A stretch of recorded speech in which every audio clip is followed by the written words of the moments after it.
Hi friends, welcome to my channel. Andhra Pradesh వాతావరణ శాఖ నుంచి వెదర్ రిపోర్ట్ అయితే రావడం జరిగింది. ముఖ్యంగా ఏపీలో ఇవాళ రేపు ఏ జిల్లాల్లో వర్షాలు కురనున్నాయి, దానికి సంబంధించిన వివరాలు అయితే తెలుసుకుందాం. వీడియోని అయితే చివరి వరకు చూడండి. వీడియోలోని ఇన్ఫర్మేషన్ నచ్చినట్లయితే ఛానల్ని సబ్స్క్రైబ్ చేసుకోండి. అలాగే చాలామంది వీడియోస్ చూస్తున్నారు కానీ లైక్ చేయట్లేదు.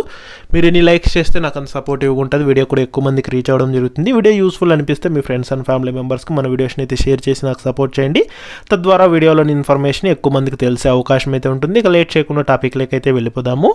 ఏపీలో వచ్చే 2 రోజుల పాటు తేలికపాటి నుంచి మోస్తరు వర్షాలు కురిసే అవకాశం ఉన్నట్లు వాతావరణ శాఖ అధికారులు అయితే హెచ్చరికలు జారీ చేశారు. ముఖ్యంగా నైరుతి రుతుపవనాలు ద్రోణి ప్రభావంతో పలు ప్రాంతాల్లో వర్షాలు కురుస్తున్నాయని అయితే తెలిపారు. తెలంగాణ, కోస్తాంధ్ర పరిసర ప్రాంతాల్లో ఉపరితల ఆవర్తనం అయితే విస్తరించిందని, దీని ప్రభావంతోనే పలు చోట్ల వర్షాలు కురుస్తున్నాయని అయితే తెలిపారు. ఇక వచ్చే 24 గంటలలో కోస్తాలోని పలు చోట్ల, రాయలసీమలో అక్కడక్కడ తేలికపాటి నుంచి మోస్తరు వర్షాలు కురుస్తాయని అయితే తెలిపారు. కోస్తా తీరం వెంబడి బలమైన గాలులు వీస్తున్నాయని, మత్స్యకారులు సముద్రంలో చేపవేటకు వెళ్లరాదని అధికారులు హెచ్చరించారు. ఇక రానున్న 48 గంటల్లో పిడుగులతో కూడిన తేలికపాటి నుంచి మోస్తరు వర్షాలు కురుస్తాయని అయితే తెలిపారు. ఇక కోస్తాంధ్ర నుంచి తెలంగాణ మీదుగా ఉన్న ఉపరితల ఆవర్తనంతో పాటు తెలంగాణ నుంచి బంగాళాఖాతం వరకు కొనసాగుతున్న ద్రోణి ప్రభావంతో కోస్తాంధ్ర, రాయలసీమల్లో అనేక ప్రాంతాల్లో వర్షాలు పడతాయని వాతావరణ శాఖ అధికారులు అయితే హెచ్చరికలు జారీ చేశారు.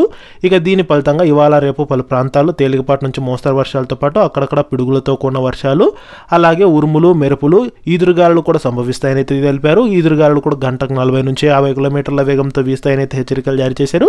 ఇక ముఖ్యంగా ఏపీలో ఇవాళ రేపు అల్లూరి సీతారామరాజు, విజయనగరం, పార్వతీపురం, అన్యం, కాకినాడ, కోనసీమ, విశాఖపట్నం, అనకాపల్లి, ఏలూరు, బాపట్ల, పశ్చిమ గోదావరి, ఎన్టీఆర్, తూర్పుగోదావరి, గుంటూరు, చిత్తూరు, కృష్ణా, తిరుపతి జిల్లాల్లో తేలికపాటి నుంచి మోస్తరు వర్షాలు, అక్కడక్కడ భారీ వర్షాలు కురిసే అవకాశం ఉన్నట్లు వాతావరణ శాఖ అధికారులు అయితే కనుక హెచ్చరికలు అయితే జారీ చేయడం జరిగింది.